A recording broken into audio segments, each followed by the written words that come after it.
Brush جسے سب یاد تھا۔ یہ کہانی ہے جادو کی، ایک شہزادی اور ایک چڑیل کی۔ تو چلیے یہ سفر شروع کرتے ہیں۔ ایک بار کا ذکر ہے، ایک خوبصورت سلطنت ہوا کرتی تھی جس کا نام نورستان تھا۔ وہاں کی شہزادی نہ صرف بہت خوبصورت تھی بلکہ دل کی بھی بہت اچھی تھی۔ وہ ہر وقت مسکراتی رہتی تھی، پھولوں سے باتیں کرتی تھی اور سب کی مدد کرتی تھی۔ مگر اس کی ایک خاص بات تھی کہ اسے تصویریں بنانا بہت پسند تھا۔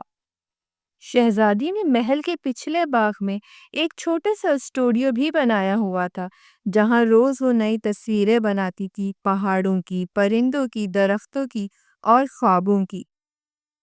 شہزادی کا ایک خواب تھا کہ وہ اپنی ماں کی تصویر بنانا چاہتی تھی۔ جب وہ بہت چھوٹی تھی تب اس کی ماں اس دنیا سے رخصت ہو گئی تھی۔ شہزادی تصویریں بنانے کے لیے بہت سے برش استعمال کیا کرتی تھی۔ اس کے پاس بہت سارے برش تھے۔ ایک دن شہزادی بازار سے گزر رہی تھی تو اس نے ایک بوڑھے فقیر کو دیکھا جو ایک پرانا لکڑی کا ڈبہ بیچ رہا تھا۔ وہ فقیر کے پاس گئی اور اس نے اس سے پوچھا، اس ڈبے میں کیا ہے؟ فقیر نے نرمی سے کہا، بیٹی، اس ڈبے میں ایک برش ہے، پر وہ ایک عام برش نہیں ہے۔ یہ ایک جادوئی برش ہے جو کہ یادیں پہچانتا ہے۔ شہزادی نے حیرت سے پوچھا، یادیں پہچانتا ہے؟ فقیر نے کہا، ہاں، جو دل میں چھپی ہوں وہ بھی۔ شہزادی نے حیرت سے اس فقیر کو دیکھا اور برش کی قیمت ادا کر کے اسے خرید لیا اور وہ واپس محل آ گئی۔ اس رات جب سب سو چکے تھے تو شہزادی نے کمرے میں شمع جلائی، برش اور کینوس نکالا اور آہستہ آہستہ اپنی ماں کی تصویر بنانا شروع کی۔ جیسے ہی برش نے کینوس کو چھوا، ایک روشنی سی پھوٹ پڑی اور برش خود بخود حرکت کرنے لگا۔ شہزادی حیران رہ گئی۔ برش نے ایسے رنگ اور نقش بنائے جو شہزادی کے تصور سے بھی کہیں زیادہ خوبصورت تھے۔ تصویر میں نہ صرف اس کی ماں کی جھلک تھی بلکہ وہ منظر بھی تھے جب ماں نے اسے آخری بار گلے لگایا تھا۔ شہزادی کی آنکھوں میں آنسو آ گئے۔ وہ تصویر صرف رنگوں کی نہیں بلکہ اس کی یادوں کی تصویر تھی۔ شہزادی نے اگلے دن محل میں سب کو بلایا اور تصویر دکھائی۔ اسے دیکھ کے سب حیران رہ گئے۔ بادشاہ جو ہمیشہ اداس رہا کرتا تھا اور اپنی ملکہ کو یاد کرتا تھا، وہ بھی خوشی سے تصویر کو دیکھ کر رو پڑا۔ جلد ہی اس برش کا چرچا ساری سلطنت میں ہو گیا۔ لوگ اپنی بچھڑی ہوئی یادیں واپس لانے کے لیے شہزادی کے پاس آنے لگے۔ وہ اپنے دل کا حال شہزادی کو بتاتے اور شہزادی جیسے ہی برش کو کینوس پہ پھیرتی، وہ یادیں حقیقت کا روپ دھارنے لگتی۔ مگر دور پہاڑی علاقوں میں ایک چڑیل رہتی تھی۔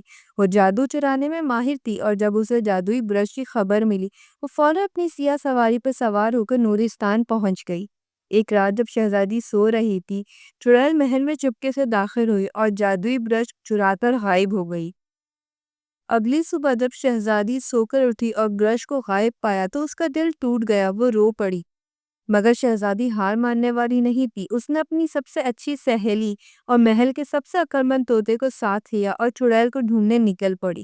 سفر لمبا تھا۔ راستے میں اندھیرے جنگلات، بولتے درخت اور جادو سے بند راستے آئے، مگر شہزادی کے دل میں اس کی ماں کی یادیں اور لوگوں کا بھروسہ تھا۔ اسے واپس برش کو کسی بھی حال میں لے کر آنا تھا، کیونکہ وہ یادوں کو واپس لانے کا سب سے بڑا ہتھیار تھا۔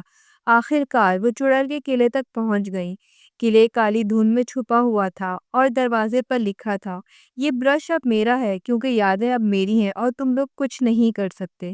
شہزادی نے حوصلہ نہیں ہارا۔ اسے چپکے سے اندر داخل ہو کر چڑیل کے کمرے میں برش کو تلاش کیا، مگر جیسے ہی اس نے برش اٹھایا، چڑیل نمودار ہوئی اور چڑیل نے چلا کر کہا، یہ جادو اب میرا ہے۔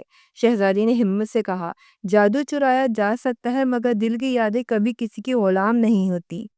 چڑیل نے جادو سے حملہ کیا، مگر تب ہی شہزادی نے اپنی ماں کی یاد کو دل میں محسوس کیا اور چیخ کر کہا، مجھے ہمت دے امی۔